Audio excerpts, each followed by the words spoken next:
एक लड़की को देखा तो ऐसा लगा। दिल्ली। कहानी है दिल्ली की। Mysore to Delhi flight. एक लगभग 25 साल की लड़की सीट पर सर रखकर सो रही थी। आंखें बंद करके वह अतीत के गलियारों में घूम रही थी। फ्लैशबैक। दिल्ली के सिटी हॉस्पिटल में एक डॉक्टर एक लड़की को कह रहा था कि दिया तुम माँ बनने वाली हो। यह सुनते ही उसकी कत्थई आंखें हैरानी से फैल गई। उसे इस बात पर यकीन ही नहीं हो रहा था क्योंकि आज तक वह किसी भी लड़के के नज़दीक नहीं गई थी और उसका पति भी शादी के कुछ दिन बाद ही मुंबई चला गया था। लेकिन उसने अभी तक दिया को कभी छुआ तक नहीं था। उसने चिल्लाते हुए डॉक्टर से पूछा, यह कैसे हो सकता है? तभी उसके पिता संदीप सहाय कहते हैं, इसमें इतना परेशान होने की क्या बात है? यह तो अच्छी बात है। दिया उन्हें यह भी नहीं बता सकती थी कि वह आखिर परेशान क्यों है। घर आने के बाद जब संदीप सहाय दिया की माँ को उसके बारे में बताते हैं तो दिया की उम्मीद के उलट उसकी माँ कहती है कि यह तो बहुत ही खुशी की बात है।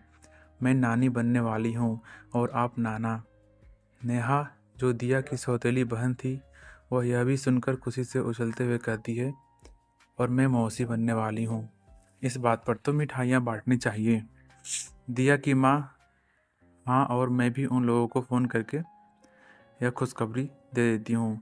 वह तुरंत दिया के ससुराल में फ़ोन करके यह खुशखबरी दे देती है और वहाँ पर खुशी का माहौल हो जाता है।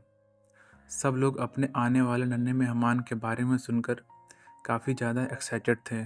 उन लोगों को बताने के बाद दिया की माँ उससे कहती है, अब तुम बिल्कुल भी लापरवाही नहीं करोगी।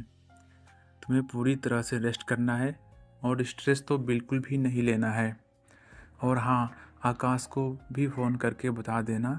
अगर तुम खुद उसे बताओगी तो उसे ज़्यादा अच्छा लगेगा। दिया अपनी माँ का यह रूप देखकर पूरी तरह से हैरान थी क्योंकि उसकी माँ का व्यवहार आज काफ़ी बदला हुआ था। दिया सोचती है शायद बच्चे के बारे में सुनकर यह काफ़ी ज़्यादा खुश है और हो सकता है इसलिए मुझसे भी इतने अच्छे से बात कर रहे हैं। और इससे भी ज़्यादा हैरान वह इस बात से थी कि आखिर वह प्रेग्नेंट हो कैसे सकती है जब वह किसी लड़के से एंगेजमेंट ही नहीं हुई है। यह सब बातें उसे बहुत ही ज़्यादा परेशान कर रही थी और धीरे धीरे डिप्रेशन में जाने लग गई थी। जब उसकी प्रेगनेंसी का 9वां महीना चल रहा था तब उसकी गोद भराई का फंक्शन रखा गया।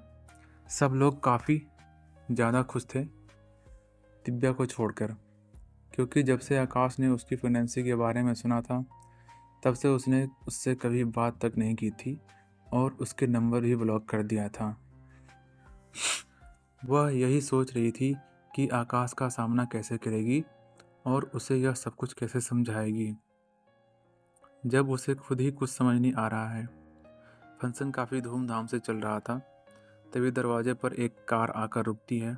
सब लोगों का ध्यान इस तरफ जाता है जिसमें से आकाश उतर कर आता है। आकाश को देखते ही सब लोग और भी ज़्यादा एक्साइटेड हो जाते हैं क्योंकि उसने सबको यही बोल रखा था कि वह इस फंक्शन में नहीं आ पाएगा।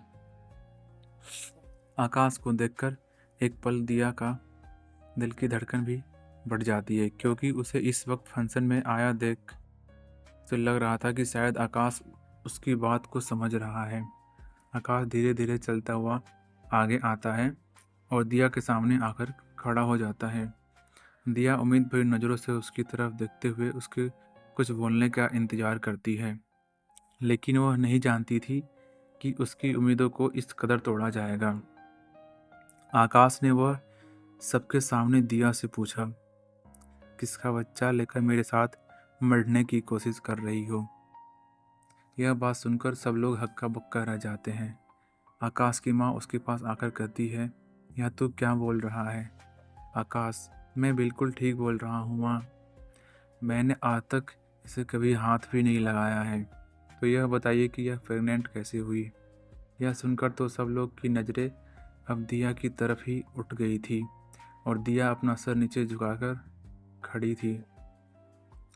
आकाश भी गुस्से में बोले जा रहा था, एक तो आप लोगों की वजह से मैं इस मोटी से किसी तरह बातें कर लिया करता था और आप लोग के ही कहने पर मैंने इससे शादी भी कर ली, लेकिन अब यह चीज़ मैं कैसे बर्दाश्त करूं? आकाश के मुंह से यह बात सुनकर तो अब दिया के होश ही उड़ चुके थे, क्योंकि आकाश उसके बारे में यह सब सोचता है, इस बात का अंदाज़ा तो बिल्कुल भी नहीं था। उसे तो यही लगता था कि आकाश को उसके शरीर से कोई फ़र्क नहीं पड़ता, वह उससे प्यार करता है। लेकिन आज उसकी सारी उम्मीदें, सारे सपने चकनाचूर होते हुए दिखाई दे रहे थे। निर्दोष होते हुए भी वह अपनी सफाई में कुछ भी नहीं बोल पा रही थी, क्योंकि इस बात पर तो कोई भी यकीन नहीं करने वाला था कि कोई लड़का बिना किसी लड़की से इंटिटमेंट हुए प्रेग्नेंट भी हो सकती है। आकाश का बोलना अभी भी जारी था और जैसे जैसे आकाश बोलता जा रहा था, उसकी बातें दिया के लिए और भी ज़्यादा गंदी होती जा रही थी।